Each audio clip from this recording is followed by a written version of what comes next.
I need to have the volume brought down, please. Thank you. I'd like to welcome everybody to the Whitehall City Council meeting for Tuesday, February 18th, 2025. Before we get started this evening, I just want to do a little housekeeping. First and foremost, as you can tell, we've got a very full chamber this evening. And a note from our building inspector said the capacity of this room is 117 people, which that includes all of us. And so what that basically means is every chair filled allows room for 25 standing, and then we're at our capacity. That being said, because then there's a lot of people here for the public hearing, which we appreciate, but if the room, if we have people waiting outside to speak, we are going to have to rotate people in and out. I apologize, but that's just the physical geography of this room, and we'll need to do that. Also, as we move into this, we get into the public hearing as well as the poll public, and actually even through the entire proceedings, I would ask everyone to please keep all side conversations to themselves. If you feel you really need to talk with somebody, I invite you to take it out in the hall. As we know, the acoustics are not great in this room, and so out of respect to our speaker, as well as the audience, they can hear everything, I need to have complete silence. So it's just the right thing to do. And so for your cooperation, I appreciate that. So we'll now start with a moment of silence, followed by the Pledge of Allegiance.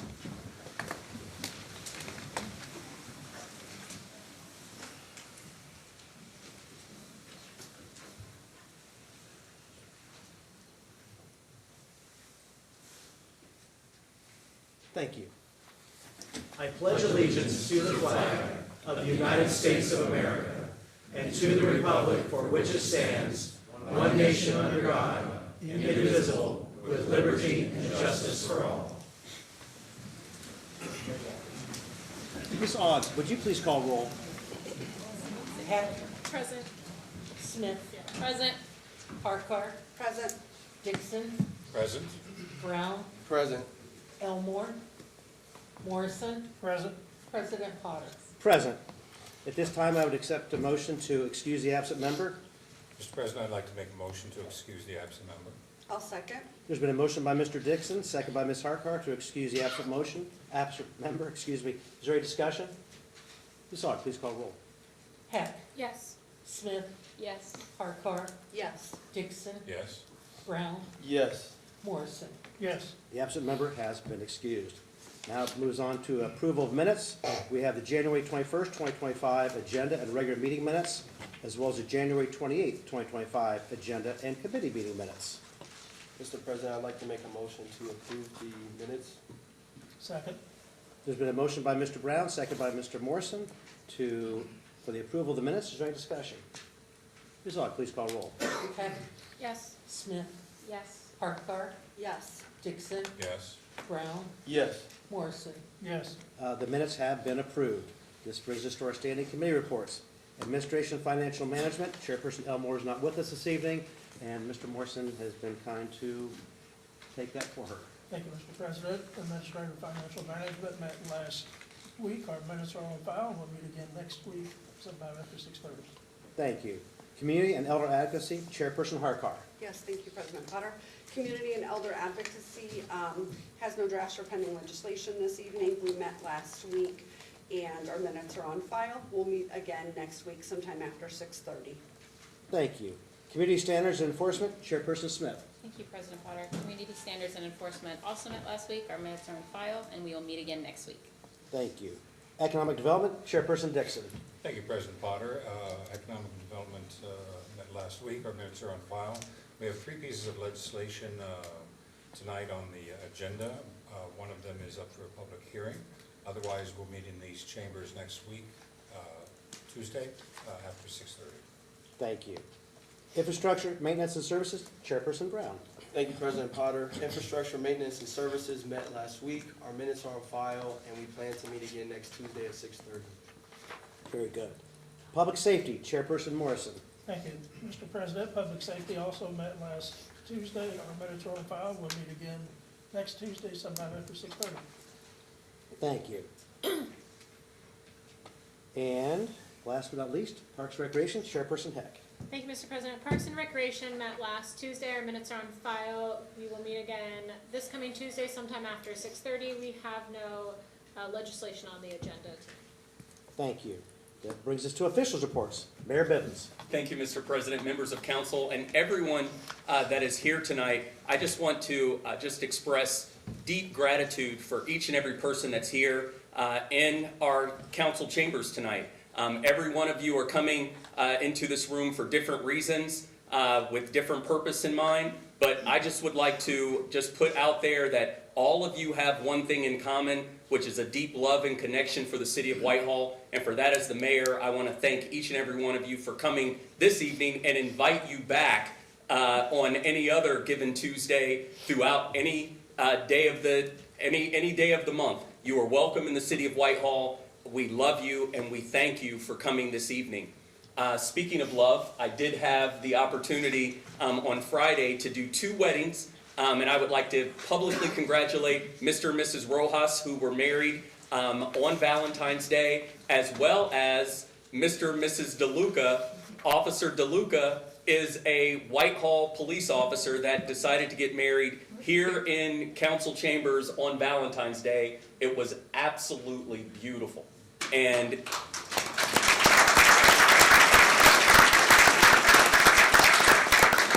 then next, I would like to congratulate each and every employee of the year. It was an honor and a privilege to sign every one of your resolutions. I look forward to you getting the congratulations and honor that you deserve. And then lastly, members of council, I would ask for favorable consideration for Resolution 12, 2025. And that's it. Thank you, Mayor. City Attorney. Excuse me, Ordinance 12, 2025. I apologize. So noted. City Attorney Nicodemus. I have nothing of such importance that can't wait, so in the interest of time, I'll have no official report tonight. Thank you. City Auditor Quinzel. Thank you, Mr. President, members of council. After 349 days, our audit of 2023 is finally complete and been released by the state auditor's Yay. office. So that marathon is over and the audit of 24 will start in a couple of weeks.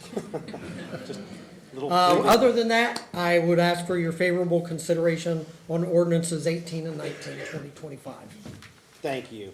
Director of Public Service, Rollins. Thank you, Mr. President. I want to thank our service crew and our facility crew for getting our streets and our sidewalks so clean this past snow event this past weekend.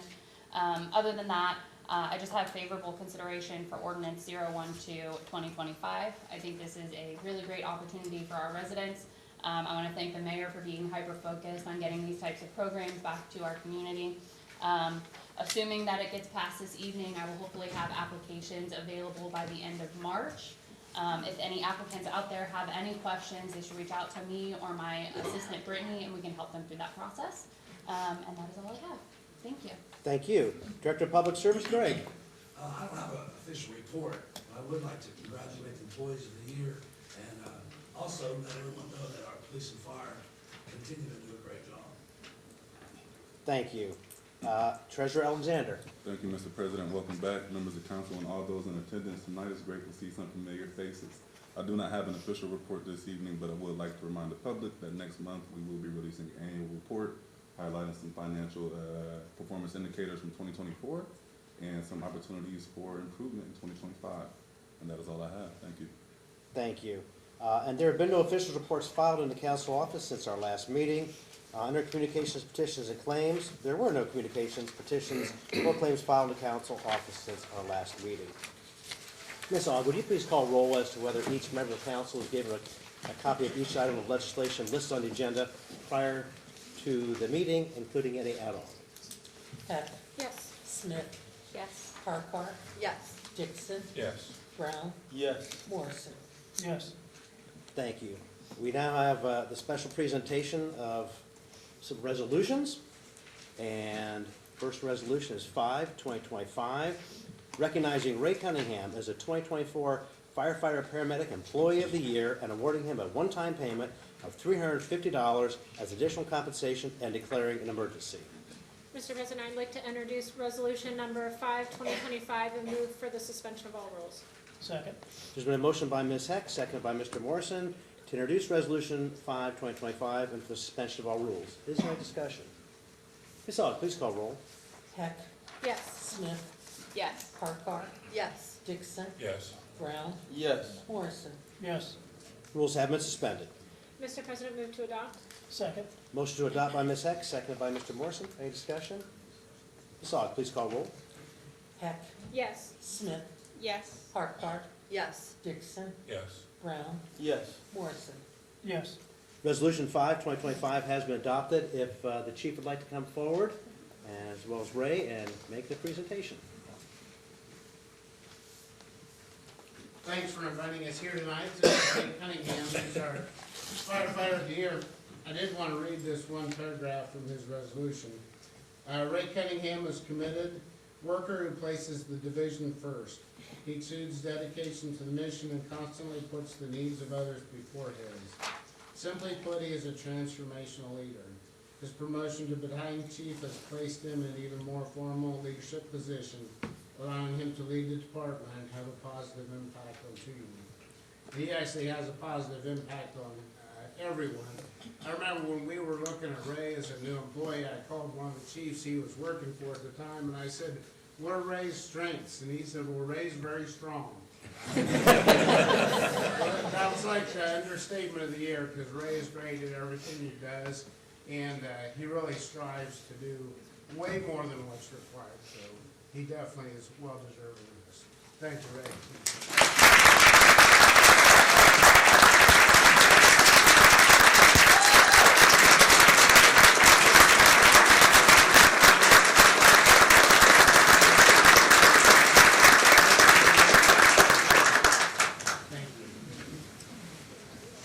Thank you, Chief. Next, we have Resolution 6, 2025, recognizing Lee McKittrick as a 2024 Police Officer Employee of the Year and awarding him a one-time payment of $350 as additional compensation and declaring an emergency.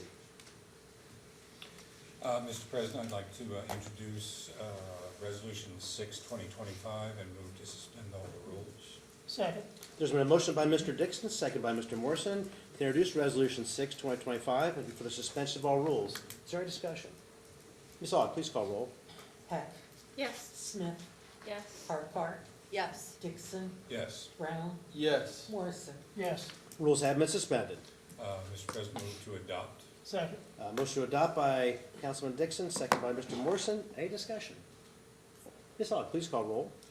Heck, Yes. Smith, Yes. Harper, Yes. Dixon, Yes. Brown, Yes. Morrison. Yes. Resolution 6, 2025 has been approved. So if the chief would like to come forward with Officer McKittrick and make a presentation. Thank you, sir. If I may, you said suspend the rules, I'm gonna ask this lieutenant to come up with me, if that's okay. Certainly. Simply because of the detective bureau, and this is where Lee is, one of our detectives, in fact, he's a homicide detective. He's been in there for a while. The way this works is that the whole department votes on 4 or 5 people, and then it runs through a process, and in the end, we choose one person out of the entire department. Now, Lee was the one chosen this year, but it's also the second time since I've been here Lee's been chosen, so that should tell you a lot about what people think about him, right? And since he's been in the homicide detective for a while, like 5, 6 years, 8 years, I think almost the whole time I've been here, maybe the whole time I've been here. And I shouldn't say this, but I'm going to. They solved every homicide so far that's come through.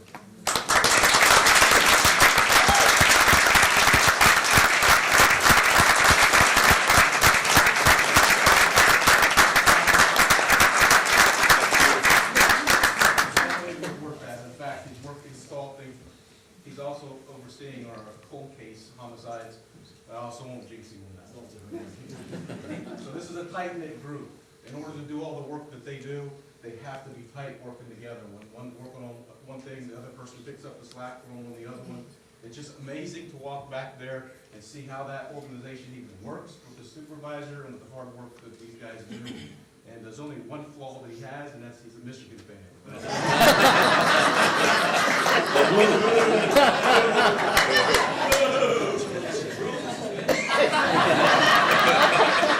Congratulations.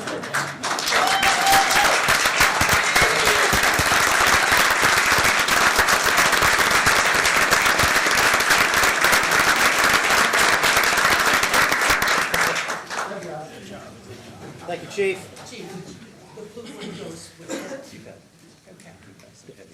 We now have Resolution 7, 2025, recognizing Corey Ollie as the 2024 Administrative Support Employee of the Year and awarding him a one-time payment of $350 as additional compensation and declaring an emergency. Mr. President, it is my honor to introduce Resolution Number 7, 2025, and move for the suspension of all rules. Second. There's been a motion by Mr. Brown, second by Ms. Harkar to introduce Resolution 7, 2025, and for the suspension of all rules. Any discussion? Ms. Aug, please call roll. Heck, Yes. Smith, Yes. Farquhar, Yes. Dixon, Yes. Brown, Yes. Morrison. yes, Rules have been suspended. I'd like to move to adopt. Second. Motion by Mr. Brown, second by Ms. Harkar for the adoption. Is there any discussion? Ms. Aug, please call roll. Heck, Yes. Smith, Yes. Farquhar, Yes. Dixon, Yes. Brown, Yes. Morrison. yes, Resolution 7, 2025 has been adopted. If the department head would like to come forward, thank you, as well as Corey for the presentation. Well, Corey was hired almost 8 years ago as the city's first park ranger. Now he oversees a whole he executes more than 25 events a year, operates a splash pad, summer camp, and it is impossible to go anywhere in the city with him without running into at least 2 people who have been positively impacted by his work. And his authentic enthusiasm for the job truly makes him an asset, not just to the department, but to the entire city. So it's my great pleasure.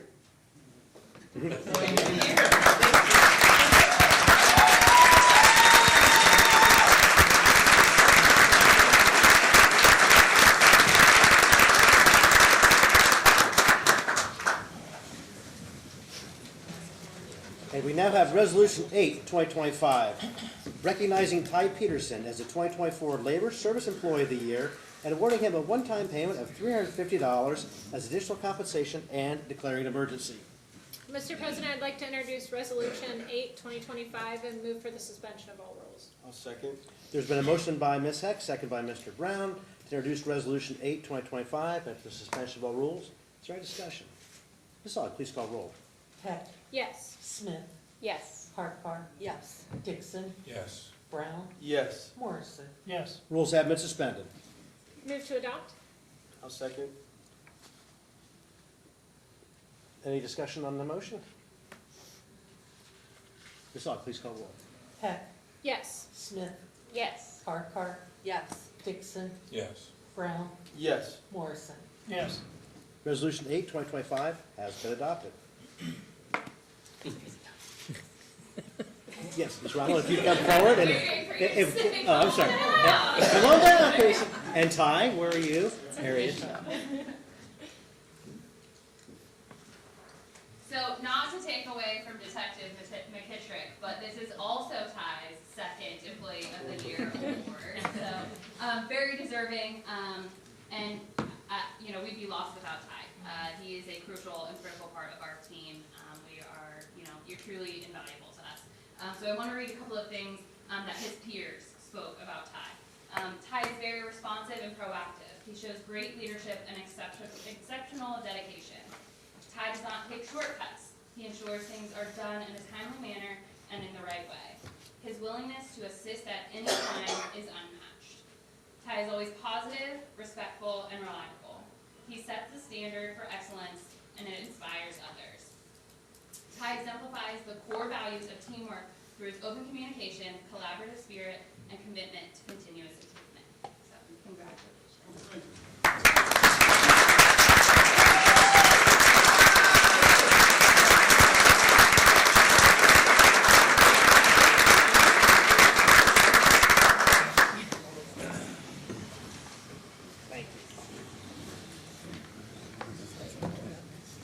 Now moving on, we've got a public hearing, so I'm now going to open a public hearing at 7:20 for ordinance 8. I'm sorry, for 9, 2025. And I would please ask the applicant to come forward and please state your name and address for the record. Julie. Julie. Julie? Cat.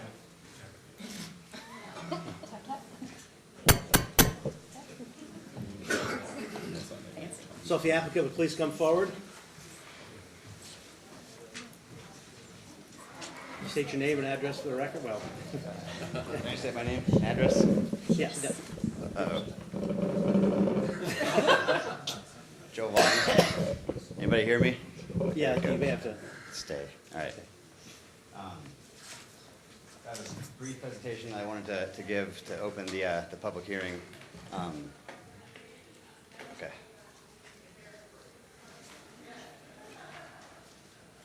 I guess technically I would only have to speak on the NCA, but I figure I'd just kind of give, for everyone's benefit, just an overview of the whole project along with the incentives. That's what I have here tonight. Will do.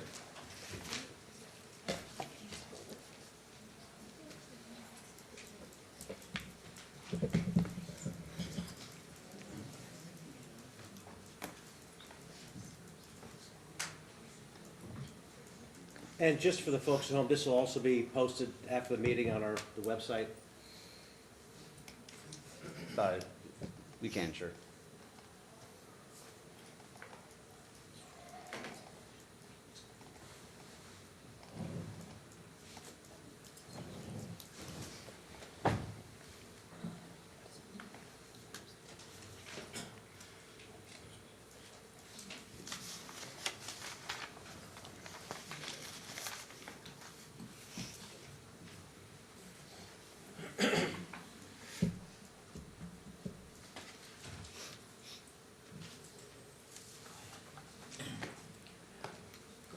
Okay, you can just go to the kind of the first slide. The second slide, I guess. That's the first one? Yeah, you can go to the second page. Okay. So as you can see, it's this project is on 11.5 acres at the intersection of Etna and Caraway. 11.5 acres in total. The city is to acquire roughly 3.8 acres. I know we had mentioned before 2.5. With the new site plan that was developer had sent at the end of January that you all have, it was actually 3.8 roughly acres, so that's a benefit for the city. The remaining 7.7 acres is split up between a 6.1 acre parcel on the east side of Fairway and then a 1.6 acre parcel on the west side.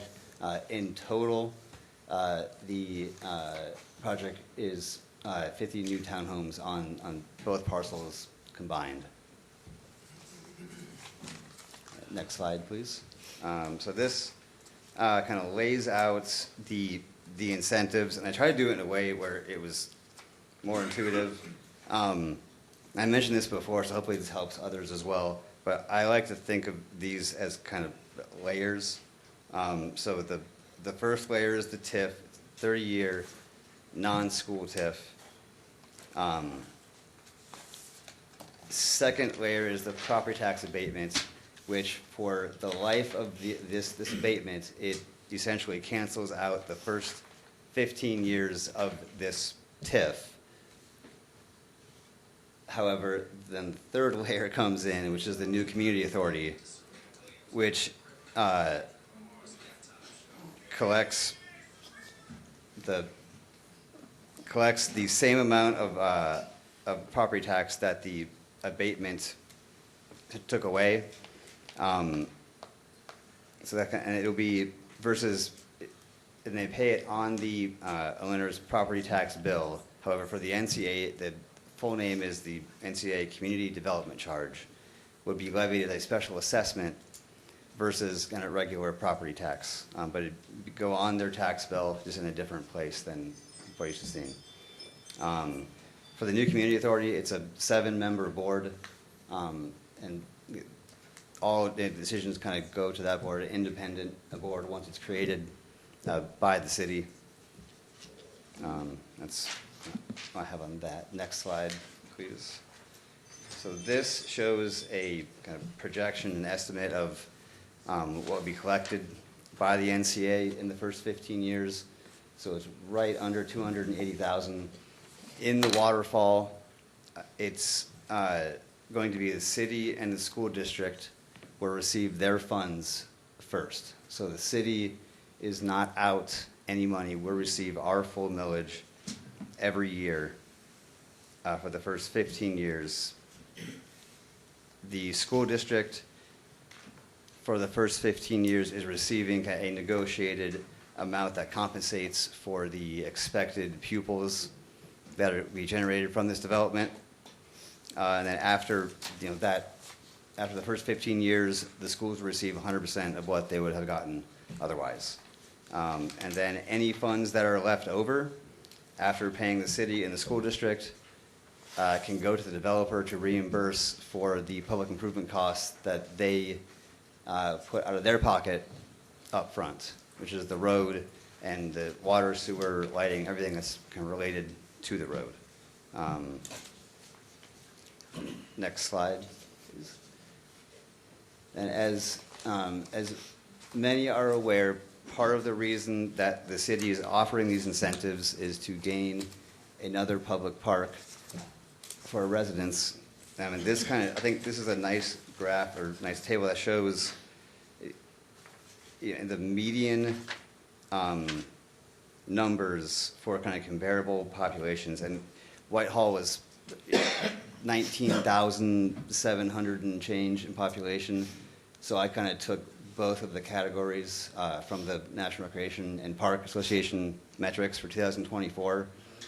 And in either case, it's 11.2 or 12.6 acres of parkland per 1,000 residents, whereas as you can see, Whitehall, we're at 6. So for anyone that says we don't need more parkland, I don't know where they're coming from.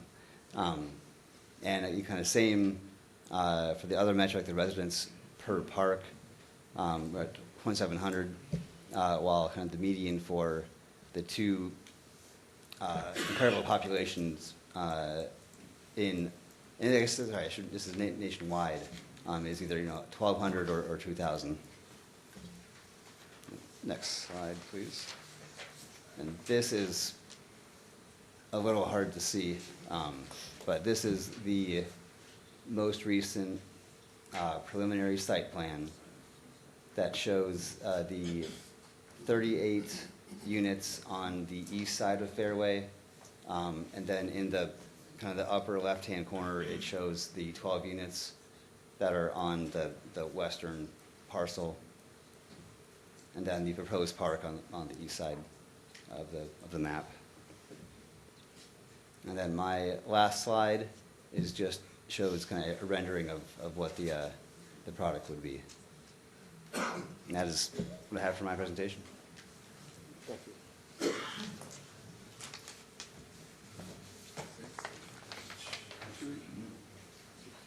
Good evening, Mr. President, members of council. Mike Shannon on behalf of the applicant. I appreciate Joe going over all the proposed mechanisms that the council will be voting on in the near future, both the tax abatement and the TIF. With the focus again tonight on the legislation before you, it merely establishes the community authority. It acknowledges your vote from your last meeting where the petition was adopted by this council. This is the next step in the procedure. As Joe indicated, the community authority is created to be the vehicle to make sure that this incentive money is appropriated correctly according to statute. It's a creature of statute. You're merely checking the box to make sure it complies with the statute as outlined in the proposed legislation. The community authority, as Joe indicated, in lieu of paying property taxes, these owners of a single-family home would make an equivalent payment that is assessed by the community authority. That money then goes to the authority, and then they distribute it, as Joe indicated, to the city of Whitehall, to the Whitehall schools, and then whatever's left goes to the developer to reimburse him for the out-of-pocket expenses that he is putting in upfront for the public purpose improvements of the road, the utilities, and possibly some work on the proposed park. Again, historically, this was before council in October of 2023. Similar to the petition, it had unanimous support, indicating your support for the community authority. By no means foreshadows your vote on the CRA or the TIF legislation that I understand council will be tabling for a month. So again, this is just basically the nuts and bolts of the community authority. It's the mechanism that allows these incentives, if passed by city council, to be distributed in conformance with the appropriate statute. And I think there's no need to discuss it much further. And I respectfully request your approval of same and would be happy to address any questions at the pleasure of the president and members of council. With that, I will open up to council if you've got any questions you'd like to ask of. Yes, Mr. Shannon, I'm curious, because I saw the email earlier that had been sent to Mr. Potter, which was then sent to council from yourself, asking that this be tabled until the 18th. Can you speak on that specifically as to why you want us to do that? Well, there's a couple of reasons. I think the main reason is that my client, after meeting with him and him reviewing the videos of the last several meetings, is concerned that all the information is not getting out accurately. He is concerned that council has expressed a strong desire to see the development agreement, because that's where a lot of these commitments are put in writing. For example, the design criteria for the project, the specific public improvements that are going to be contemplated by this project.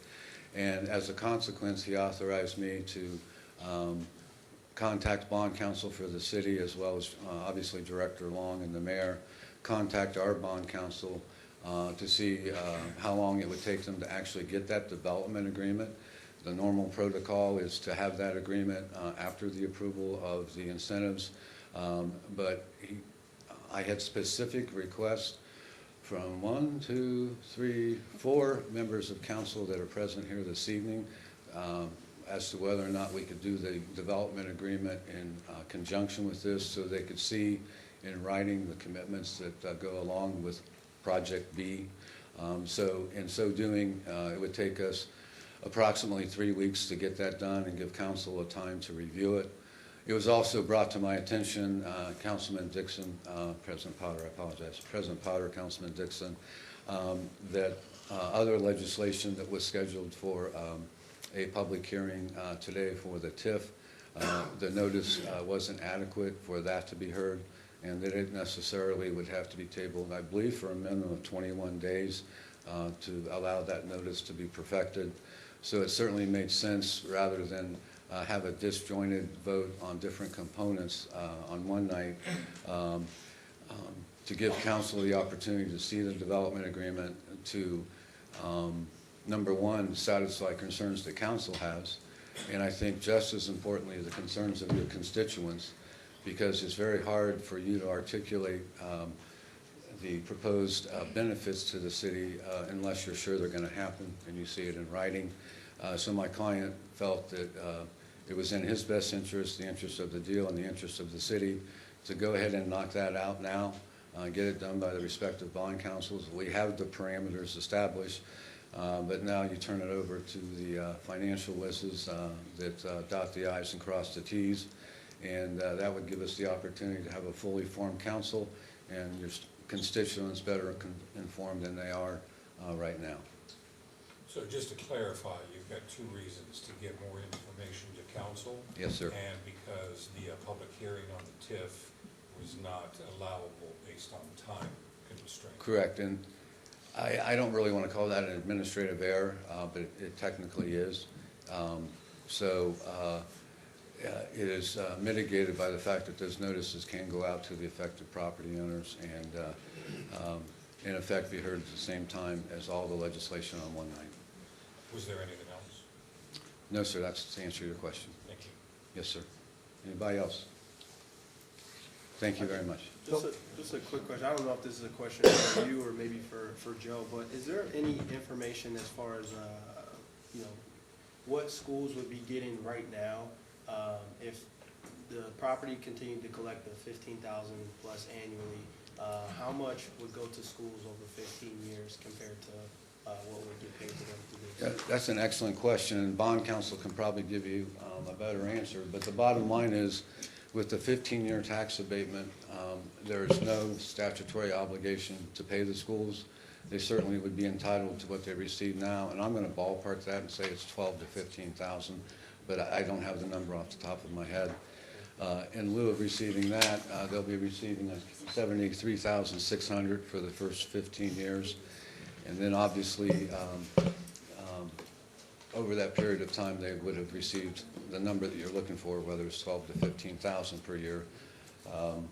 And then if you segue into the so-called Project C, when none of this would be in play, that would not be an owner-occupied residential development. That would be a rental development, and the school would only get what they're entitled to under the property tax, and there would be no payments as we're proposing here this evening.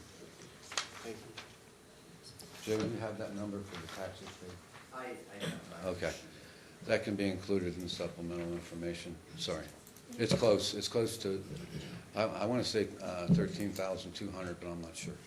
Over 15 Joe, years, can that's you- what they were. As of right now, but I have to double check that. Is this it here? It was previously given to us. And the current property tax summary, that's correct, right? What's this? Yeah, What's okay. it say? So currently 800 Fairway is collecting 13,264 in total property tax, and lot 119 is collecting 2,217 in property tax total. That's pretty close to 15. I think he was asking, you were Right. asking for the schools. So I'm asking The school specifically how section, much- something less of. Oh, Yeah. that's the, yes, correct. So That's if I the- can do math tonight, the schools for both lots are collecting $9,200 approximately, How much is the city? and the city is collecting, Sorry. Uh, Two lots. currently, for both lots, the city is collecting $1,100 in property tax. So the 73 is 8 times the 9 that the school is getting right now, is that correct? And then the 18.7 compared to, was it 1,500? I apologize. 1,100. 1,100, that's almost 18 times. But, to be clear, this is the number that the schools would get through 15 years? Like, it's not annual, right? That's for. Oh, it's every year. That's every year? Yes, sir. It is annual. Yes, sir. Every year. And again, there's no statutory obligation to do it. It's called a pilot payment in lieu of taxes. It generally is persuasive in other jurisdictions. Thank you. Any other questions of council? No. You looked like you were getting ready to Well, I say have a something. technical question, but it's not for Mr. Shannon. Thank you. Thank you, Mr. Shannon. May I ask a question? Yeah. And this would probably be for our city attorney, Mr. Nicodemus. Before us tonight, we've got motions to table these 3 particular ordinances. One of them is the public hearing for tonight, and one, apparently because of the time situation, the TIF has to be put off for a period of time so that we can actually have a public hearing and people can be notified. So let's say all 3 of these then are tabled tonight for the 18th. Will there then be, I mean, yes, there will be a public hearing for the TIF, but will we have another public hearing for this particular 9/2025? No. Since we're having one tonight? I apologize. I didn't address your question fully. So could you articulate that again, Gerald? I think I could answer it. Which question? The one you just asked, Brad? Well, my question is. So there would not be, tonight is the public hearing for the NCA. Okay. Okay, the other public hearing for the TIF would be no sooner than 21 days, but probably March 18th. But I did not fully answer your question as to why we did it. I heard a lot of comments on projects similarly situated that council really wanted to see the development agreements. But I also heard that it's unfair to members of council and perhaps to their constituents to actually vote the night of the public hearing. I had a specific conversation with one member of council in regards to that just this afternoon. The fact of the matter is, when you have a public hearing, a lot of new information is brought on, and it seems unfair to call the question the same night of that public hearing. So that's why it made sense. I forgot to add that. That's what I wanted to add. Thank you. Thank you, Mr. Chairman. Well, I would say from that comment, I have long been an opponent of having the public hearing on the same night we vote. But I felt, and I've always felt, that if we were going to change that, that would be a discussion, and we would go forward at some point to change that, not just simply do it right now, right here. So that's how I would respond to that. But we I still, have, sorry, not to interrupt you, but we have had long conversations about that before, I think when it came up to review, because I am in agreement that I don't love that, but there's some, like, sometimes with how everything falls, it's just not possible, I think is what it was determined. So if we can do it, best practice is to do it that way, so, that's fine. all. We've never had any sort of formal decision made, like, No going formal decision, forward but we now, have let's had do it this discussions. way. So all. that's what I mean, that Yeah. this isn't a formal sort of thing. No formal. Because I think we it can't be. talked about it. But we have talked about it. All right, so back to Mr. Nicodemus. So indeed, this is the public hearing for 9, and despite it perhaps being tabled for a couple weeks, there won't be another public hearing on 9. Correct. But there will be a public hearing in 30 days or so on the 10th. Correct. Okay, I just wanted to clarify. Okay, thank you, Mr. Thank you. Dixon. At this time, are there any opponents who would like to speak in opposition of ordinance 9, 2025? Please come forward and sign in.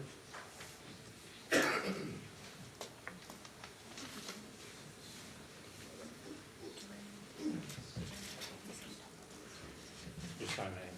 Yeah, please. I can't see real well, so everything's kind of blurry, but I'll sign.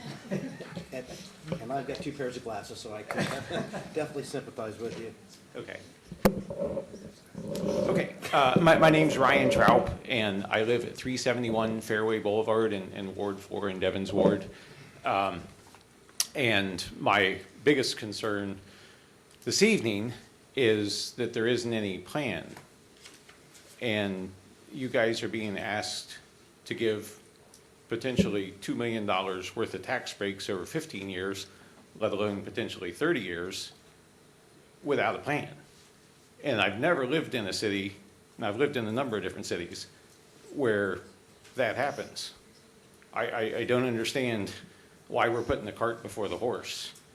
The developer, I think, based on delaying things from the last meeting and this meeting, obviously has time, but they're still talking about and potentially threatening Plan C. Well, that means that they don't have a plan. They've got an idea, A idea, a B idea, and if you guys don't do what they tell you to do, they've got a C idea. But they want the money now. So I don't understand why you're voting for something that none of us know anything about, because there's nothing. There's nothing. There's no plan. There's nothing. And if there is a plan, and it is positive for Whitehall, and it does make sense, whether the neighbors like it or not, if it makes sense, by all means, do what's best for Whitehall. But just don't give money away. I mean, this is, if there's a plan, great. I'll just leave it at that. But there is no plan. So I don't know why we're even talking about tax breaks, because there's nothing. What are you giving the tax break for? We don't know. So that's all. And I'll be happy to leave if someone wants to come in. Okay, thank you. Although I think we're good.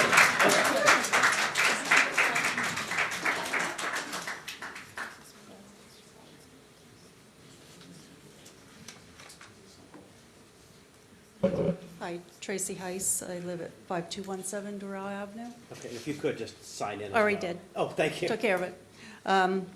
So I want to thank Councilperson Dixon and Councilperson Brown for coming and meeting with us residents the other day. It was much appreciated. I'm glad you guys showed up. A handful of us requested documentation from the city with regards to Fairway Cliffs LLC. And going through, and, I mean, since all of you are Whitehall residents as well and on council, you can request these also. So while going through some of the documentation, I noticed a email written on November 22nd of 2024 from Joe Long to Emmett Kelly at Frost Brown Todd Law, and it mentions the new community authority, which is the NCA, community development charge. They want to structure it to, it's similar to Evan Farm, which I looked up Evan Farms, that is in Lewis Center, and it's supposed to look like what Rockwell District looks like. So once it's sold by the developer, which would be, LLC or Dan Schmidt, to a third party, the charge commences. It would also commence if when building value hits tax rolls if developer still owns for whatever reason. With that being said, who is responsible for keeping track if the developer sells to a third party? Also, what if the developer doesn't sell to a third party and the land has been raised, including all the trees, and no actual building has been built? Does the community development charge never get charged? So do we still collect that money? Because you don't get it until a building is actually built. So, and then also, it seems that the number of units keeps getting changed. On December 9th, 2024, Dan Schmidt wrote an email to Chad Buckley at EP Ferris. One of the bullet points says, cul-de-sac, can we, by agreement approval, extend the street design into the flood zone to grab one more pad and incorporate the public parking area. On December 10th, 2024, at 12:46 p.m., Dan Schmidt wrote an email to Chad Buckley at EP Ferris stating, I spoke to Zach Woodruff, former Economic Development Director, and he said if EMH&T okays the plan, there's no reason why we couldn't put the cul-de-sac in the 100-year floodplain. I think it is worth a look to see how many units we could add if that were the case.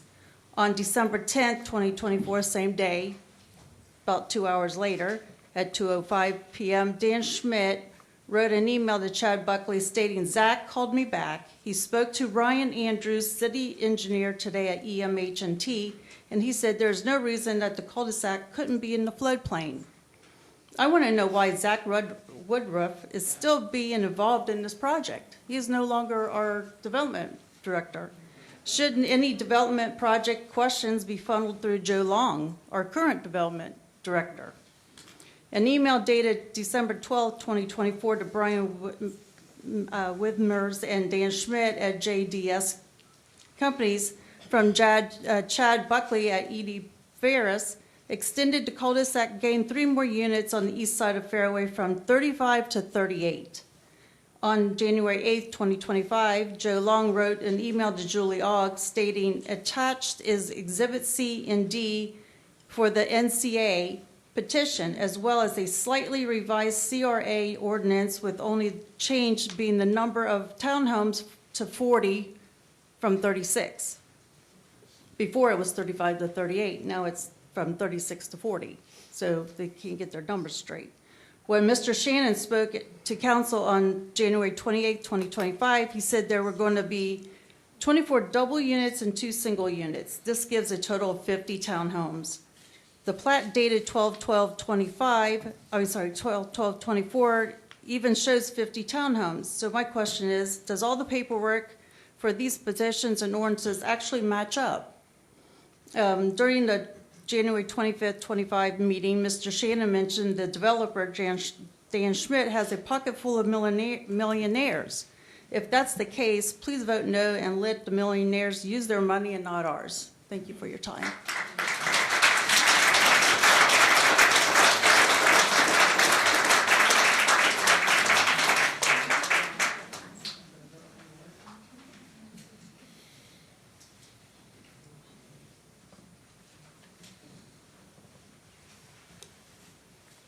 I'm already signed in. So, Thank you. Holly Stein. Thank you. And want to take this opportunity, just for clarity, this is just on 09, correct? Yes, ma'am. Okay, so I want to read that out loud, the title. Organizing the Fairway Cliff Community Authority, establishing the boundaries of the authority, establishing the method of selecting the Board of Trustees of the authority, appointing members of the Board of Trustees of the authority, and fixing the surety bond amount for the members of the Board of Trustees, and declaring an emergency. So once again, and this is from the public, we have a declaration of emergency attached to 09, but yet we just have a request to table it for 30 days. So my question is it really an emergency? If you can request to table it for 30 days, and if that's the case, then we should take off the declaration of emergency on these ordinances and allow the public, if they so choose, to be able to bring this to a referendum. For those of you that don't know, the fact that this has a declaration of emergency associated with it, it actually prevents the public from being able to bring these things to referendum. So once again, we have an act that goes against declaring an emergency. An emergency in your own charter states that it's an immediate need. It can't be an immediate need and yet table it for 30 days. That's my first point. Second point, and I want to draw your attention to the numbers, right? They've got the numbers up there. The largest number that you see as a percentage coming out of the total collected by the new community authority is what? Is it the payment to the city? No, that's at 6.7%. Is it to the Whitehall schools? No, that's at 26.3%. The largest number, and they continuously just override this and pretend like you don't see it. The number is $187,000. That's 67% of the total that's collected. That's just once a year. That's going back to the developer. Again, the developer who, when you look at this development, it's a singular property, right? I'll give you its 2 parcels, but let's just call it one property.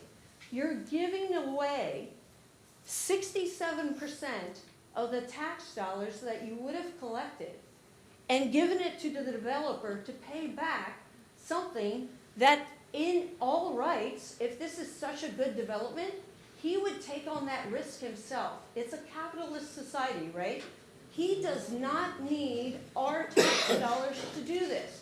So don't be confused. Don't be looking at the numbers and then when they call your attention to the smallest number, that's not the big pie. The big pie is the 67%.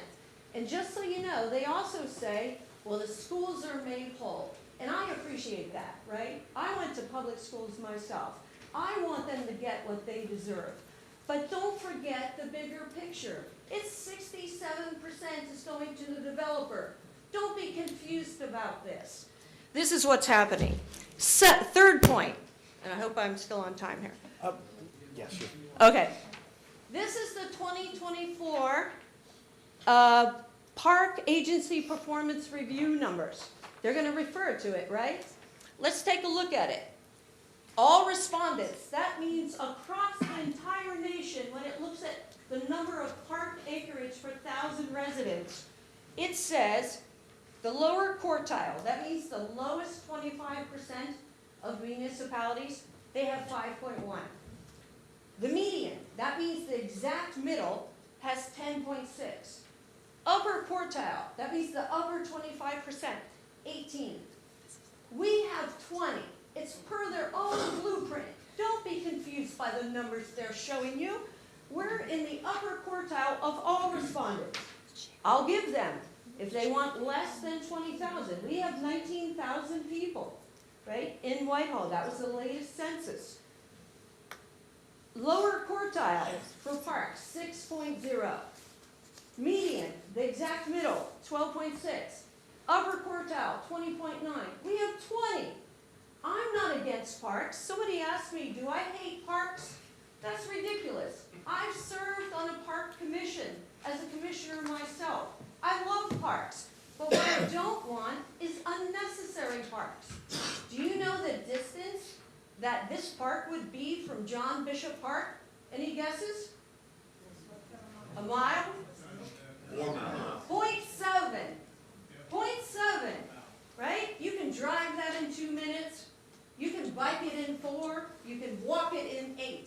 We don't need a park every 0.7 miles. That would be ridiculous. Ask Shannon Brady. She does a fantastic job of maintaining our parks. We don't need more unnecessary parks. But here's the thing. They need the park. Don't be confused about this. They need the park because in a community reinvestment area, you have to have something called community facilities. You have land development and you have community facilities. This is the kicker. This is the thing that they have to say to you, we're giving it to you. He's giving us floodplain land. And guess what? They haven't even applied for the Ohio Public Works Commission grant. Right? That's the money. That's also your state tax dollars going to pay for this.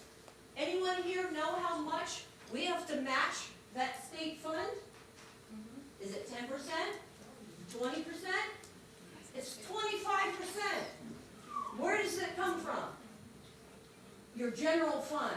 What does your general fund pay? Your police, your fire, your streets, your sewer, right? Those are the things it comes from. Nothing is free. Don't be confused on this part. They need the park because it's a community reinvestment area. But they don't care about the park.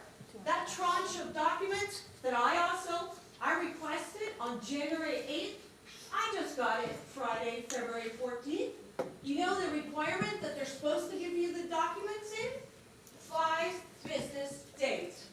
It took from January 8th to February 14th to get it to me, and the other people that requested it. Why?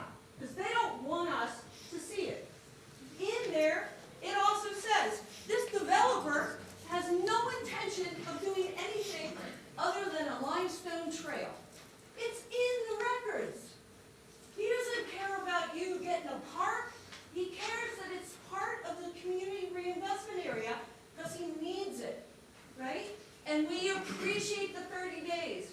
Why? Because we're going to find out more. Right? This is what it takes. It takes all of us figuring out, why are they doing this? Why are they working so hard for this one developer? Why?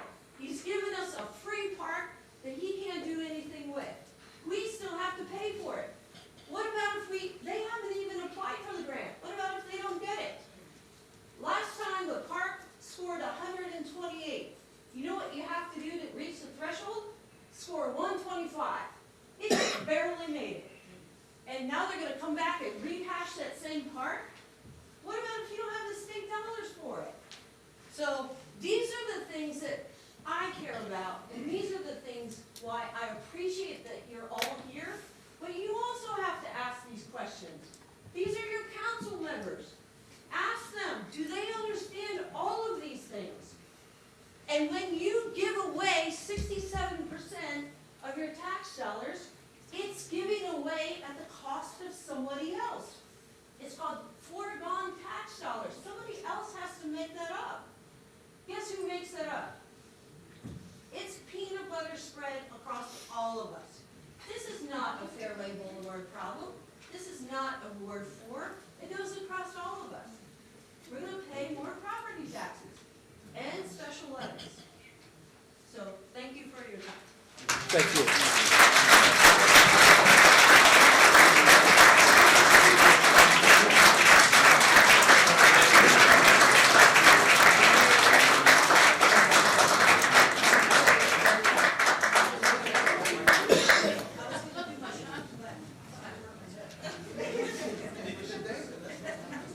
Where's the sign-in?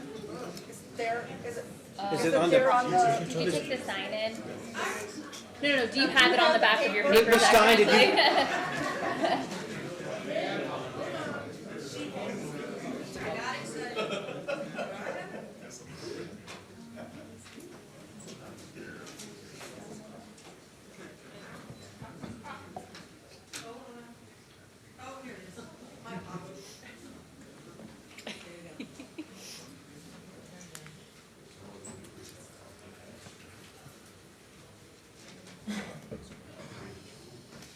those that are standing, there are a couple of seats up here in the front, just FYI.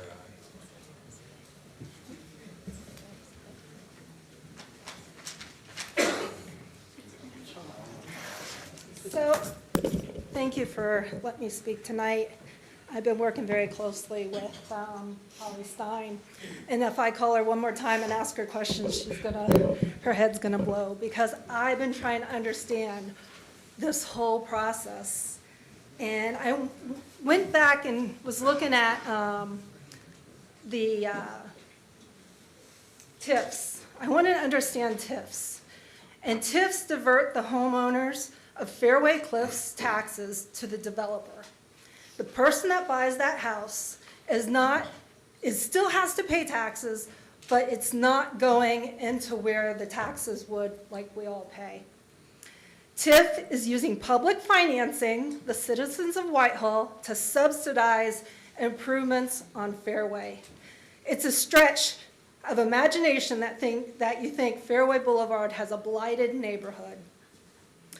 TIFs are also known to be abused for the developer's benefits. Attorneys push their agendas, not having clear policy guidelines, and it's also possible for the developer to make their money and decide not to keep up maintenance at the end of the TIF. Use of TIF means public surfaces from roads to public safety will need to be expanded, meaning that there's tax increases and levies. Other services are impacted that need funding now. This money will not go, the money that they have will not go to senior services, will not go to children's services, will not go to alcohol and drug addiction and mental health services, will not go to the Board of Development and Disability, will not go to the library, metro and city parks, zoos, Columbus State Community College. And I do believe that Whitehall depends heavily on these services. So when those services aren't paid by this development, it becomes our burden to pay for it. Affordable housing, that's usually what these TIFs are used for. It's the idea of bringing a developer in to use their money they're taking a risk to use their money to help with a development in an area that's blighted.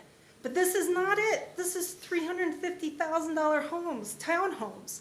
These are people who can, at that price point, can go out and look anywhere in the city and find. This is like probably the major market of the houses out there. They're not incentivizing it. They're not saying, hey, you know what, we're gonna help with a down payment, or help bring in people who may not be able to afford to afford a house like that, to help with the diversity. Is the park needed? No.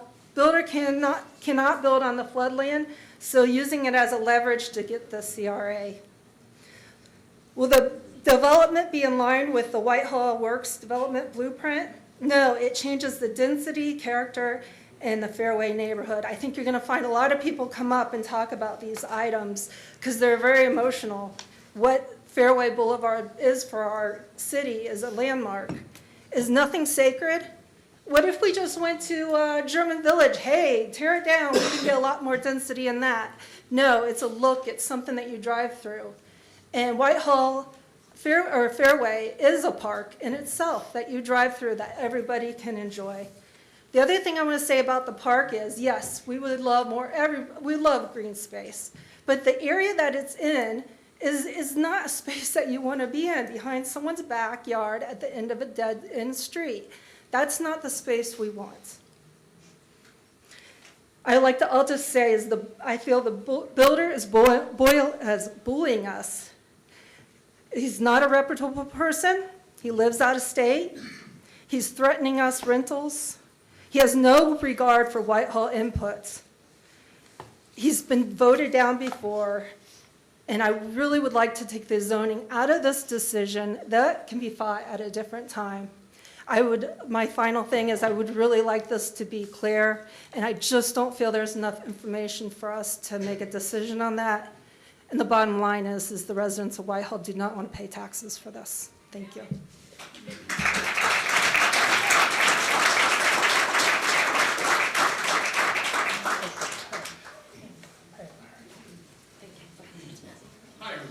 signed in.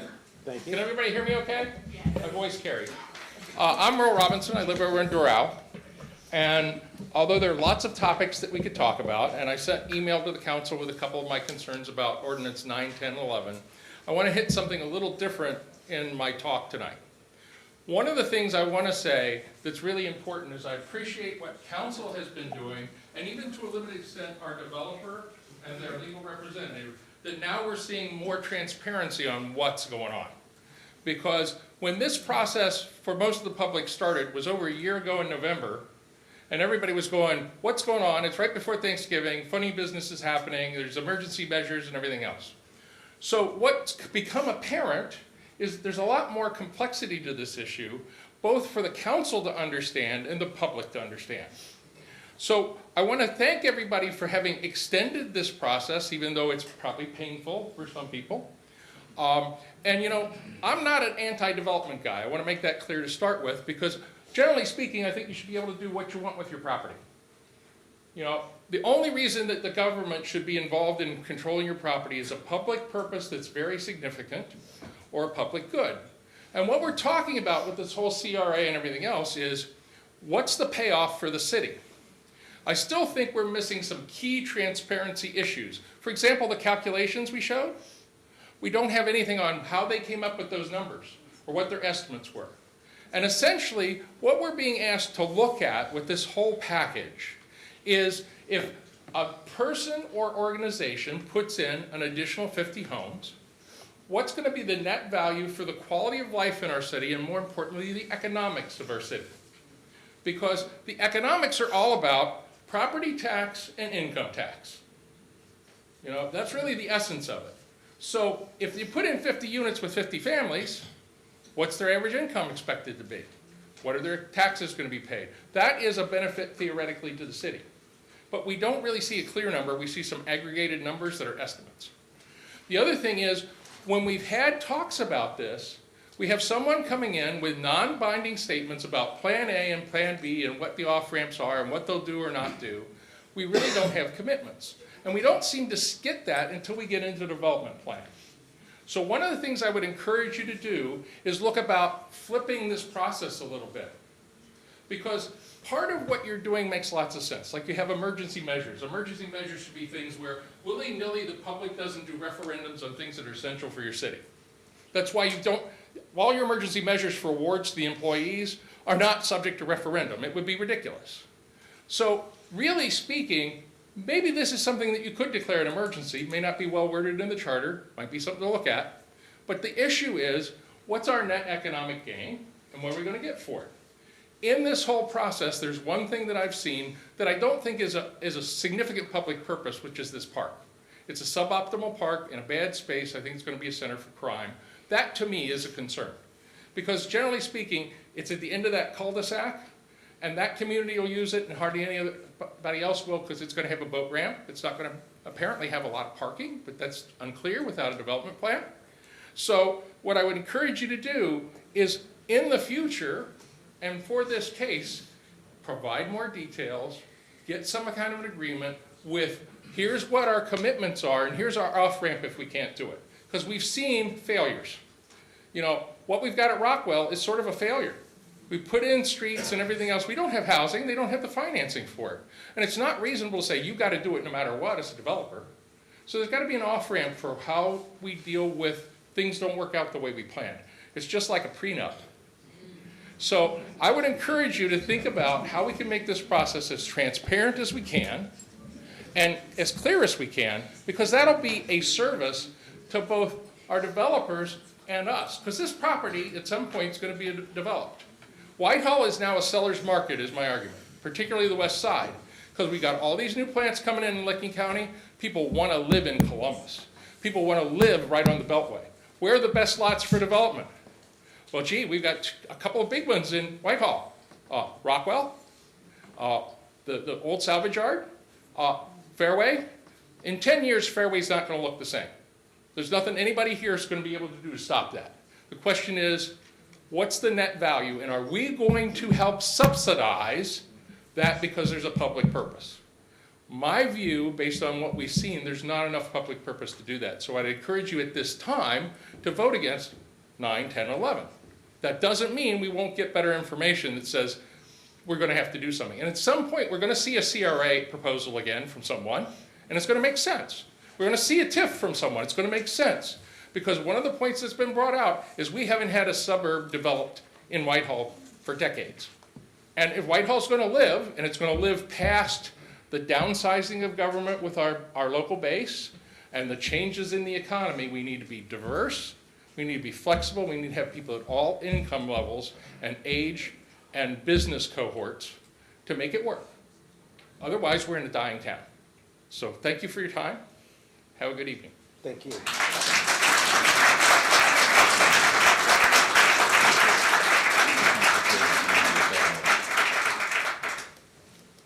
Are there any other opponents who would like to come forward? Okay, at this time, I would open up for any proponents. Oh.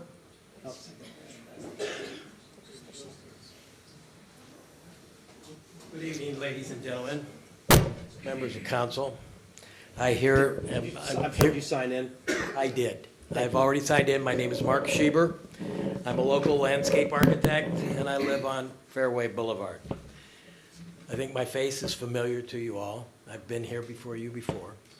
I've been a practicing landscape architect for over 45 years and been involved in many developments.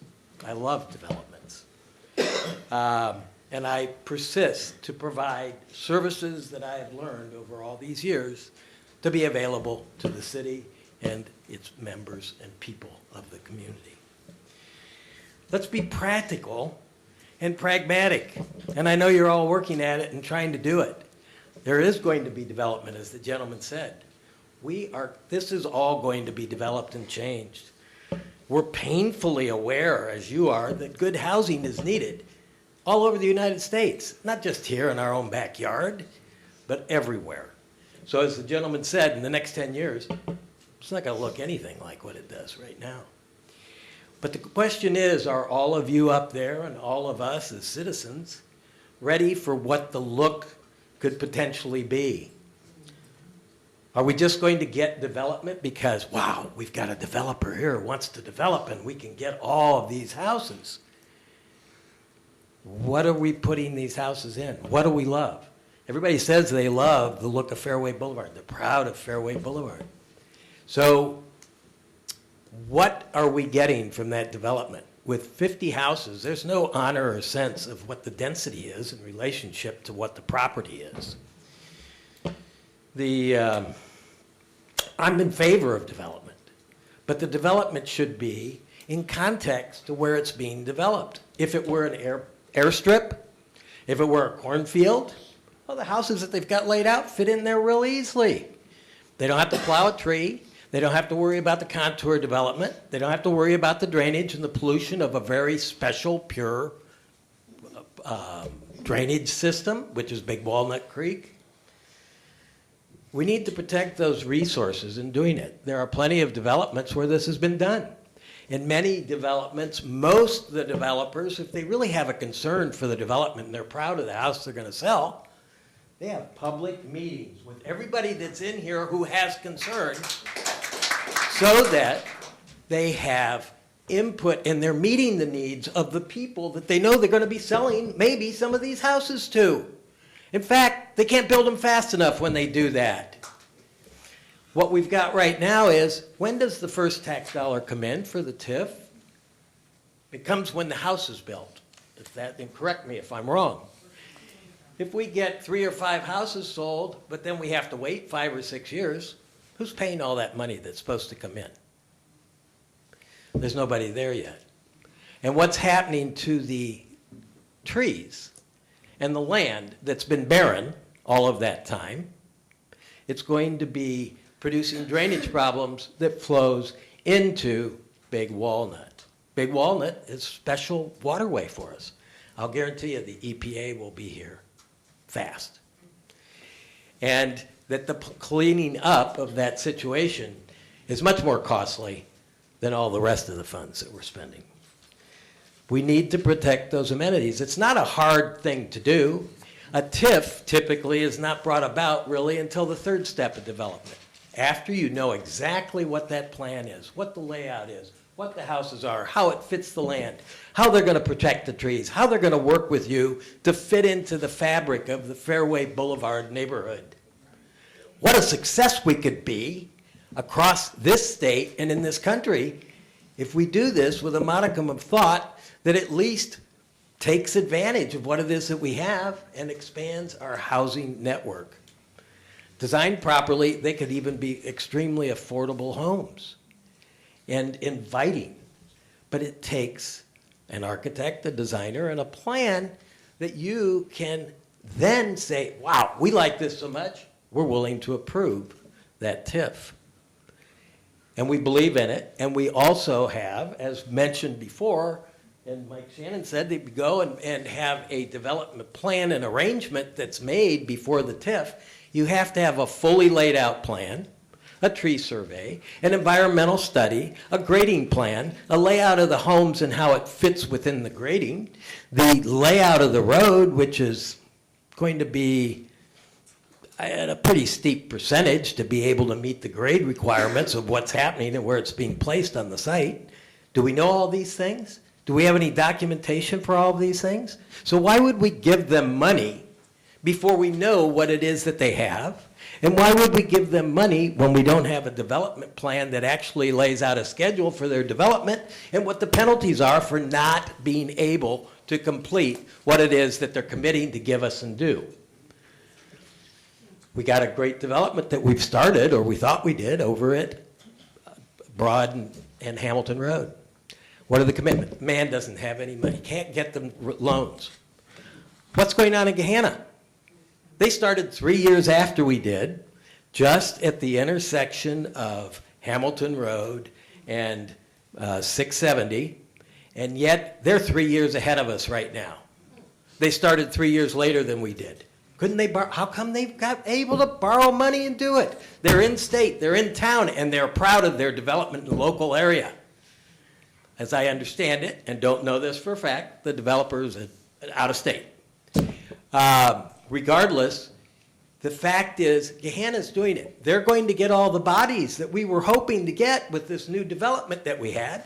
So by the time we complete that development on Hamilton Road and Broad, we're going to take a few more years to rent it out, and it's going to be vacant for a while because the other bodies already found where they needed to be, 3/4 of a mile north of us. So our focus has not been worked out in terms of dealing with what it is that we have. I ask you really to take a look at the steps that you're following and merely develop. We can compromise, we can negotiate with the developer, we can sit down, whether it's 9 units, 13 units, 18 units, but 50 units is, I don't know how to even say it. It's like stacking houses in the ghetto. It is not appropriate within the amount of land that's laid out there and the setting in which it's being placed. Folks, could you please keep your voices down? So this is all legacy. This is all going to become our legacy. Your legacy, more than the rest of us, but ours also. So in doing it, I think we really would like to be proud of what we end up approving and building there. And I ask merely that you slow it down. Take the pace that you need, not the pace the developer needs. Demand of the developer the things you want to have. He wants to develop. He can make money with 9 houses if he does it right. He can make money with 18 houses if he does it right. He apparently, as he says, really doesn't need our assistance. So let's do what's going to be the best, because this precedent, whatever you approve, is going to happen on the property south and then further south. So all that land, as the gentleman said, is not going to look the same, but it's going to look just like the footprint that you approve right now. Thank you for your time.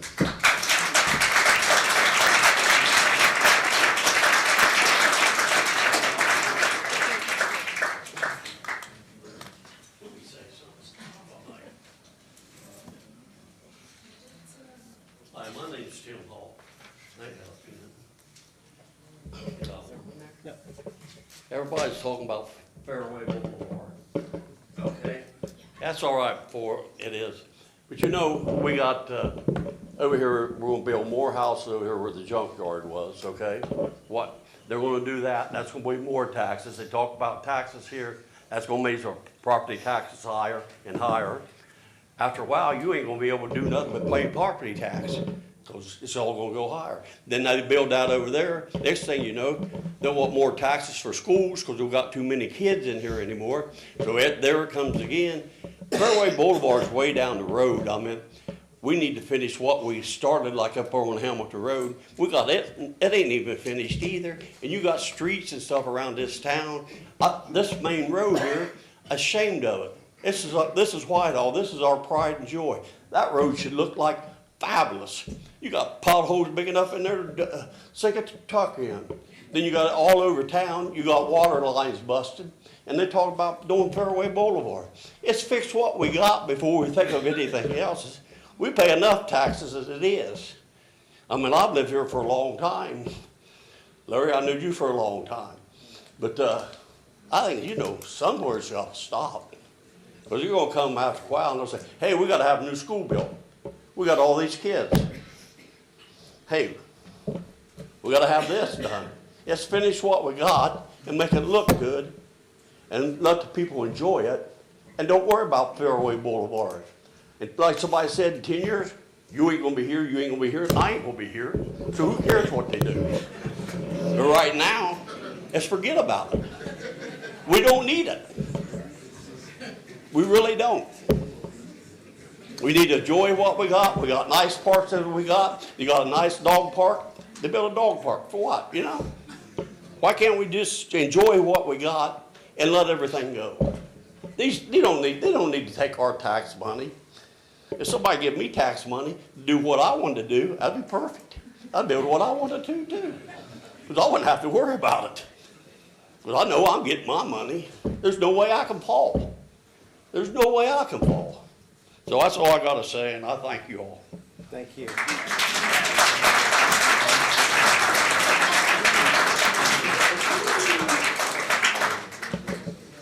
Thank you very much. Thank you.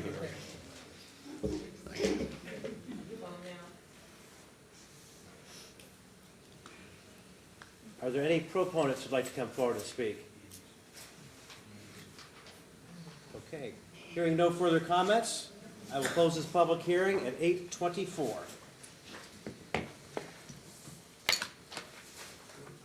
Now we come to our first poll public of the evening.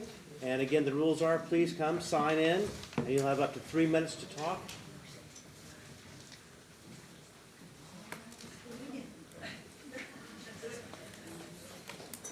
Holly Stein, sign in. One thing I want to draw your attention to, you're probably wondering what this is. I want to give credit to Anna Hegg. In speaking with her, she said, what would you guys present as a development? Well, guess what?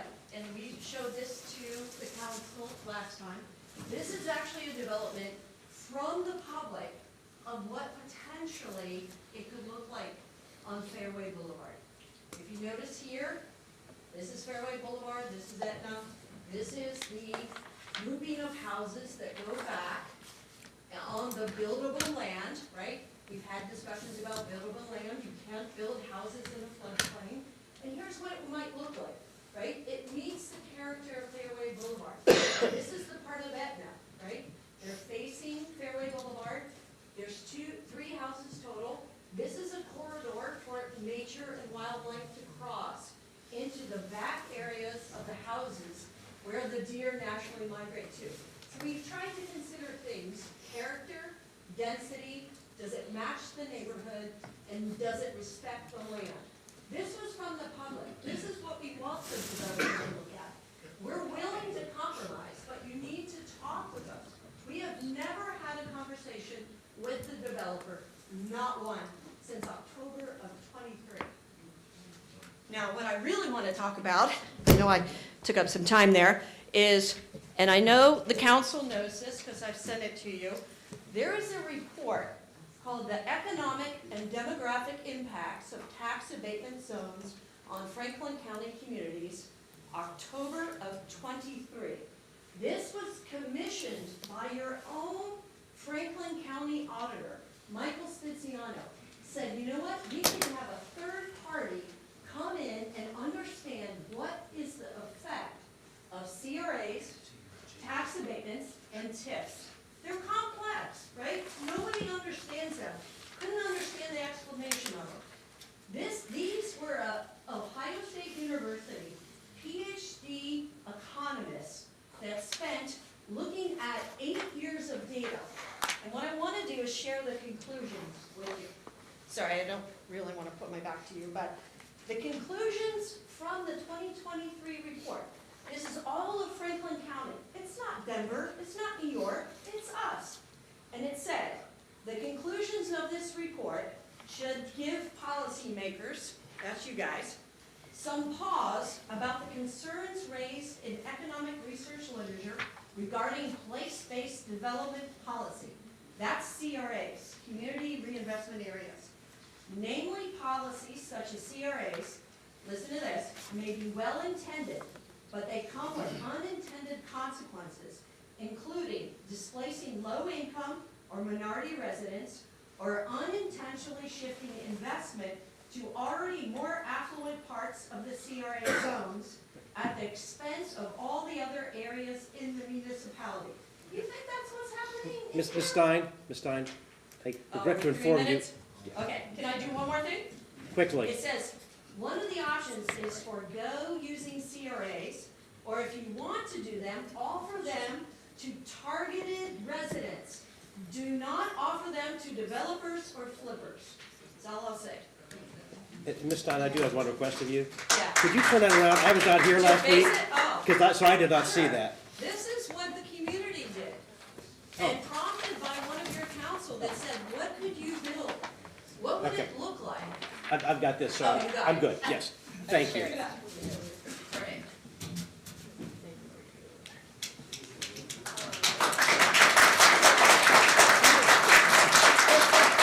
Would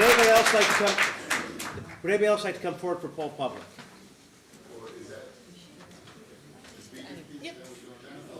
Yeah, so yes, poll public's where you come up, you've got 3 minutes to speak. And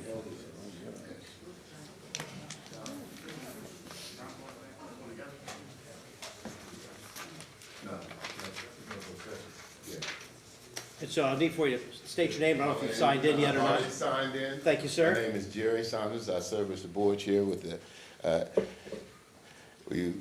Equality Now Coalition. We call it ENC, and that's the habit I've been doing. So, Mr. President, the rest of the council members, to all of the officers here, we are coming. We had sent you guys a letter electronically. So I know it's getting late, so I'm not going to read the letter, but I am going to talk a little bit. I'll give it to the clerk.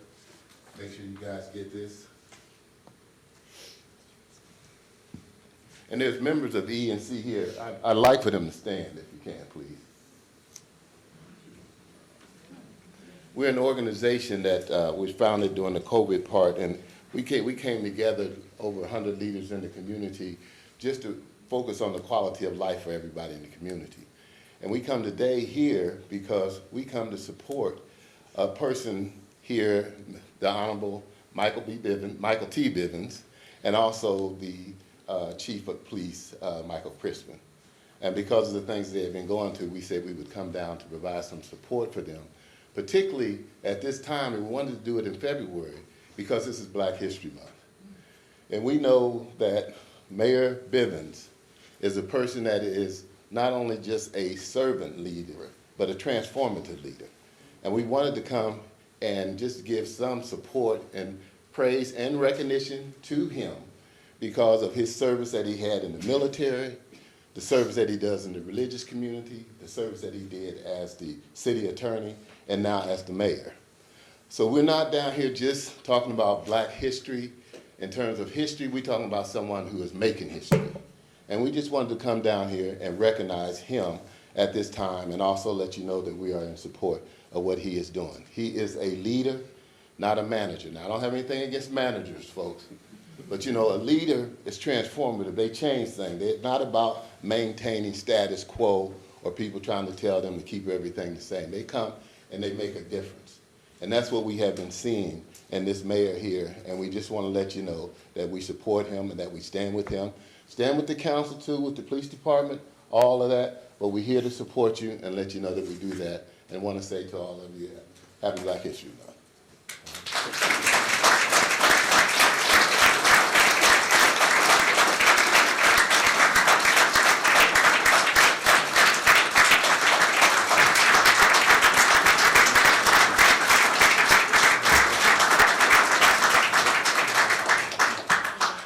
Good evening. My name is John Gregory. I am one of the board members of the ENC, and I am here tonight because in a strong conversation with the members of the ENC and with black males of the city, we decided today in honor of Black History that we would come down and say to the city council and to the residents of Whitehall, we are so proud of Mayor Mike Bivens. We're proud of him because he's a black man and he's been a good representation of black men.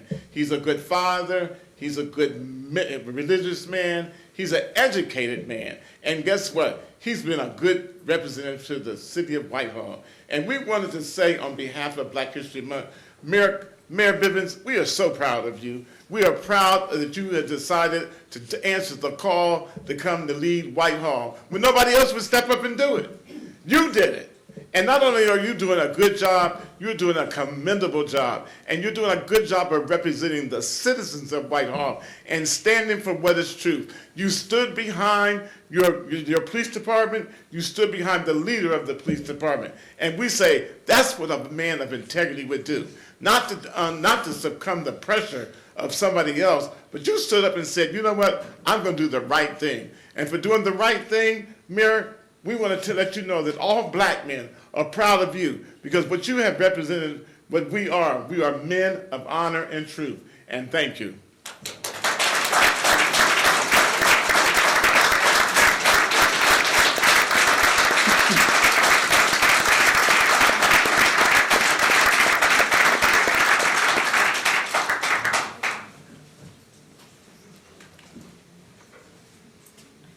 Anybody else care to come forward for poll public? Okay. Thank you. Then we'll move on to our third reading. We have Ordinance 9, 2025, organizing the Fairway Cliffs Community Authority, establishing the boundaries of the authority, establish the method for selecting the Board of Trustees of the authority, appointing members of the Board of Trustees of the authority, and fixing the surety bond amount for the members of the Board of Trustees and declaring an emergency. Mr. President, I'd like to make a motion to table Ordinance 9, 2025 until March 18th, 2025. I'd like to second. There's been a motion by Mr. Dixon, second by Mr. Brown, to table Ordinance 9, 2025 until our meeting on March 18th, 2025. Is there any discussion? Ms. Aug, please call roll. Heck, Yes. Smith, Yes. Parker, Yes. Dixon, Yes. Brown, Yes. Morrison. Yes. Ordinance 9, 2025 has been tabled until March 18th. Ordinance 10, 2025, approving community reinvestment area real property tax exemption application for Fairway Cliffs LLC or its designees, authorizing the mayor to execute an infrastructure agreement and related documents for the project and declaring an emergency. Mr. President, I would like to make a motion to table Ordinance 10, 2025 until March 18th, 2025. I'll second. There's been a motion by Mr. Dixon, second by Mr. Brown, to table Ordinance 10, 2025 until March 18th, 2025. Is there any discussion? Ms. Aug, please call the roll. Heck, Yes. Smith, Yes. Parker, Yes. Dixon, Yes. Brown, Yes. Morrison. Yes. Ordinance 10, 2025 has been tabled until 3/18/2025. Ordinance 11, 2025, creating the Fairway Boulevard Tax Increment Financing Incentive District, declaring improvements to the parcels within the incentive district to be a public purpose and exempt from real property taxation, requiring the owners of those parcels to make service payments in lieu of taxes, establishing a municipal public improvement tax increment equivalent fund for the development of those service payments, and specifying the public infrastructure improvements that benefit or serve parcels in the incentive district and declaring an emergency. Mr. President, I would like to make a motion to table 11, 2025, Ordinance 11, 2025 until March 18th, 2025. Second. Thank you. There's been a motion by Mr. Dixon, second by Ms. Smith, to table ordinance 11-2025 until 3/18/2025. Is there any discussion? Ms. Aug, please call roll. Heck, Yes. Smith, Yes. Farquhar, Yes. Dixon, Yes. Brown, Yes. Morrison. yes, Ordinance 11-2025 has been tabled until 3/18/2025. Ordinance 12-2025, authorizing and approving a fund transfer in the amount of $100,000 from unappropriated monies in the General Fund 101 to the Community Development Trust Fund 550, authorizing and approving a supplemental appropriation of $100,000 and no dollars, $100,000 from the Community Development Trust Fund 550 to the Home Reinvestment Account 550.000.53 thousand. Mr. President, I'd like to introduce ordinance number 12/2025 and move for its adoption. Second? Do you want us to suspend rules? Or we don't? third reading. Oh, that's correct. Oh, thank you. Okay, there's been a motion by Mr. Brown, second by Ms. Smith, to introduce ordinance 12-2025 and for its adoption. Is there any discussion? Ms. Aug, please call roll. Heck, Yes. Smith, Yes. Farquhar, Yes. Dixon, Yes. Brown, Yes. Morrison. Yes, Ordinance 12-2025 has been adopted. We have got no legislation under our second reading, which brings us to our first reading legislation. First is ordinance 17-2025, which we read by title only, amending Part 3 Appendix Traffic Schedule 2 of the Traffic Code of the Codified Ordinances of the City of Whitehall, Ohio, entitled Stop Intersections by adding stop signs at multiple locations and creating all-way stops intersections.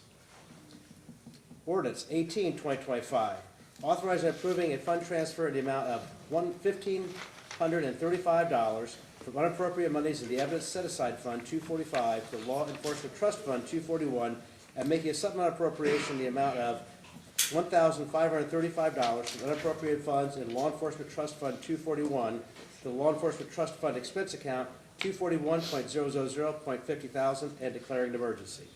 Mr. President, wish to introduce ordinance 18-2025 and move for suspension of all rules. I'll second. There's been a motion by Mr. Morrison, second by Mr. Brown, to introduce ordinance 18-2025 and for the suspension of all rules. Is there any discussion? Ms. Aug, please call roll. Heck, Yes. Smith, Yes. Farquhar, Yes. Dixon, Yes. Brown, Yes. Morrison. Yes, Rules have been suspended. move to adopt. I'll second. Motion to adopt by Mr. Morrison, second by Mr. Brown. Any discussion? Ms. Aug, please call roll. Heck, Yes. Smith, Yes. Farquhar, Yes. Dixon, Yes. Brown, Yes. Morrison. Yes, Ordinance 18-2025 has been adopted. Our final piece of legislation this evening is 19-2025, authorizing and making a supplemental appropriation in the amount of $120,000 from unappropriated monies in a Law Enforcement Trust Fund account 241 to the Law Enforcement Trust Fund Expense account 241.000.50 thousand and declaring an emergency. Mr. President, I'd like to introduce ordinance 19-2025 and move for the suspension of all rules. I'll second. There's been a motion by Ms. Smith, second by Mr. Brown, to introduce ordinance 19-2025 and for suspension of all rules. Is there any discussion? Ms. Aug, please call roll. Heck, Yes. Smith, Yes. Farquhar, Yes. Dixon, Yes. Brown, Yes. Morrison. yes, Rules have been suspended. Move to adopt. I'll second. Motion to adopt by Ms. Smith, second by Mr. Brown. Any discussion? Ms. Aug, please call roll. Heck, Yes. Smith, Yes. Farquhar, Yes. Dixon, Yes. Brown, Yes. Morrison. yes, Ordinance 19-2025 has been adopted. This brings us to our second poll public of the evening, and again, invite anybody to come forward. You'll have up to 3 minutes. And if you've already spoken, you cannot speak to the same issue you spoke to before. Okay. Seeing nothing, I'll move on to Community Date Board. They're still doing registration for summer camp and for soccer, for Boxing. baseball, for boxing. Yes, that's all I have. Thank you. Sorry, I was not prepared. Ms. Harper. That's all I got. Oh, okay, all I'm right. just here to support Ms. Heck. And I'm sure she appreciates it. I do. Okay. Tonight's trash night. Yes. Don't forget to put your trash out. With nothing else from Community Date Board, I will now poll council. Ms. Heck? Oh, me again, okay. Yes, you- Thank you, everybody, for coming. thank you everybody that is watching from home. I appreciate everybody's input. I appreciated, I believe his name was, sorry, there's so many, Jerry and Don from the board of the ENC coming and giving a brief, not really presentation, but accolades. I really appreciate that. It's always nice to hear people from the community, and that's all I have. Thank you. Ms. Smith? Thank you, President Potter. Thank you for those that were here this evening. Thank you to those that were here earlier for the Employee of the Year Awards. Thank you for those watching at home tonight or tomorrow, however it is. I look forward to continuing the discussion. I think we will continue to dig deeper and deeper with the time we have. So I look forward to more discussions on this. That's all I have. Okay, thank you. Ms. Harkar? Yes, thank you, President Potter. Again, thank you to everybody that's here. I really do appreciate all the input that comes in from the community and everything that you all have had to share with us. I also appreciate the members of the ENC coming in, just offer their support. We've got a good backup team here. So I think that's wonderful. And I want to congratulate all of the employees of the year. It was wonderful to hear their resolutions and all the wonderful work that they're doing. I'm also just going to address for a second, I saw a comment on, I know, don't look at the comments, but I do. Saw a comment about a DEI council member, and I want to address that because this is a DEI council. It is majority female, which is DEI. It is also members that are, I know what they meant. We all know what they were intending to say, but we also have an outspoken person of the LGBTQ community here. We could have members that have disabilities. DEI is many, many things, and so I just want to make sure that that is used as a plus. I think this is wonderful what we have up here, the diversity of our council, of our city. So I just wanted to acknowledge that, and I see that as a wonderful thing. And so, you know, they did not intend, I don't think that was their intention, but that is my intention to call that out as a really remarkable part of our city. So thank you.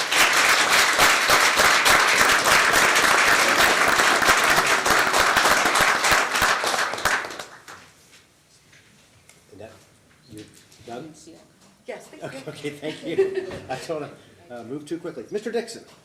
Thank you, President Potter. I'd like to thank everyone watching from home and everyone, of course, that came out in this winter weather to attend this meeting. And thank you for your exercising your civic duty. It's so very important in the process of this American experiment. Thank you to Ms. Harkar for her comments there. You know, I like to think that the folks that are up here because of the merit of what they have told you they want to achieve and what they want to do to serve this community. If it happens to be a black person, a gay person, a woman, or whatever, so be it. But I don't think anyone up here has been brought here because they are something different from perhaps a white male. I think it's because we did our job in letting you know what we could do for you. And that's how we got up here. So that's all I would say about that. So thank you for those comments. But I would like to welcome back the Home Reinvestment Program. That's terrific, and the citizens can take advantage of that to do some needed repairs or whatever. So good for that. I would like to thank or congratulate the 4 employees tonight who were honored. Firefighter Cunningham, Corey Ollie, Ty Peterson, and Detective Lee McKittrick, who I knew before he was born. I've known the McKittricks now for 50 years, and they've got a special place in my heart. So I remember Lee when he was just a baby. I'd like to thank Ryan, and I always mangle the name, Trout, for speaking. Tracy Heights, Holly Stein, Patricia Balser, Merle Robinson, Mark Schieber, Tim Hall, Jerry Saunders, thank you from the ENC for speaking tonight, and Mr. Gregory, John Gregory. There was there was something more I wanted to say. In honor of Black History Month, and this was the quote I left at home 2 weeks ago, one of my favorite authors, Mr. James Baldwin, love his work, but he once said, we can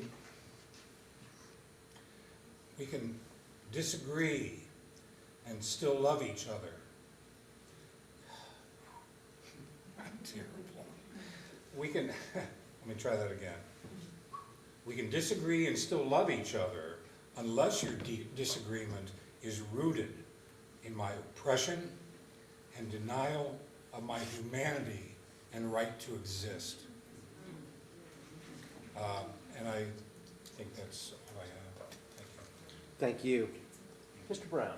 Thank you, President Potter. Thank you to everyone that's here this evening. Thank you for everyone that showed up. Thank you to everyone who's watching online. I would first just like to say congratulations to all the employees who received awards and recognition this evening. The amount of work that our people do in the city every day is admirable, and I'm really happy that those people were able to get the recognition that they deserve. And to everyone who didn't receive an award, I know there's incredible people out there who are still doing incredible work as well. So I would just like to say is, in regards to the Fairway project in general, I understand that this is an emotional conversation generally. It impacts a lot of people directly and indirectly. And so I can appreciate concerns being brought up. I feel as though I and many other people up here have tried our best to make sure that we are representing the people, that we're asking the tough questions, making sure that we're doing what we need to do to make the right decisions. I would just say, I guess, in that regard, that it is important, I think, for us to realize that in life, and when you're having a crucial conversation, it's easy to pit people on one side or the other. And I think that we see that a lot federally, where there's this polarization. You can't agree with anybody on any issue at all. And so I was reading this book, and one of the topics that got brought up is a sucker's choice, is what they called it. And it's a dilemma in which you feel that there are only two opposing options, and by choosing one, you can't have the other. Sucker's choices are simplistic trade-offs that keep us from thinking creatively to get to dialogue, and that justify our silly games. How do we break away from perverted logic that keeps us in hurtful behavior? The best at dialogue refuse sucker's choices by setting up new choices. They present themselves with tougher questions, questions that take the either-or choice to the all-important and ever-elusive and. And so I would just say, in this regard, it seems as though, in this situation, that the developer has brought forward the opportunity to put together a development agreement before we vote on this, which, in my understanding, is not commonplace. And so it seems as though, to me, that they are extending somewhat of an olive branch to show, hey, we are willing to do something extra, to put in the work, to be able to compromise and come up with something that works for everybody. And so what I would say is, whether or not these ordinances go through or not, at the end of the day, as the community has said, it is important for us to have a voice. It is important for us to be involved in the conversation. And so I hope that we would come to the table as a community and be willing to come up with compromises in certain situations. So with that being said, I would also just like to thank Ms. Harkar for her statements tonight. It is very much appreciated. For those of you who don't know, the DEI comments were directed at me on Facebook, and although I don't feel any need to defend myself against those, it does mean a lot when people stand up and call it out for what it is. So thank you for that. I appreciate it. With that, I just say thank you everyone for showing up. As the mayor said, I hope that you all continue to show up for this topic as well as others moving forward. It's important for us to all continue to work together to face the challenges that Whitehall is going to see. This Fairway Boulevard project is a big one, but there's going to be other things that we see that we need the community to be involved in, that we need to all come together and work together. So with that, I'll say thank you and have a great night. Thank you. Mr. Morrison. Thank you, Mr. President. That's a good one to follow, I guess. I would like to congratulate all of the employees of the year, the hardworking people in this city. There are more than one, but they can only choose one for each department, and our city employees do a great job for this city. I would like to thank everyone for coming in and their comments and their concerns and their patience. I think everybody was very cordial this evening and respected one another's time, and it's greatly appreciated. I want to thank everyone watching from home, and have a good week. Thank you. Well, these are all tough comments to follow, but first, kind of in order, it was great to see the 4 employees get recognized this evening, and as Mr. Morrison said, we've got a lot of great employees in the city. We're very fortunate. I think that those come down to very tough decisions, because there's certainly a lot of deserving folks, but it was great to see them come forward and again be recognized. Ms. Harper, I think you could not have said that better. Certainly totally on board with that, and glad you made those comments. Those really do strike home and resonated with me. I'd like to thank everybody for coming out. Again, it's been mentioned, we don't usually see packed council chambers unless we've got something that's got a lot of folks' interest. This is clearly one of those, and encourage you to keep coming. And as we go through this process, and I too am happy that the developer is going to give us the development plan prior to us making any more decisions. I think that definitely does show good commitment to getting a good project. And other than that, I've got nothing. I had one more thing. I would like to thank my daughter and her friend for showing up this evening on one of those snow nights. That's our first meeting. Yes. Yeah, hopefully we've not scared you away. So if there's no additional business in front of this council, I will mark us adjourned at 8:52.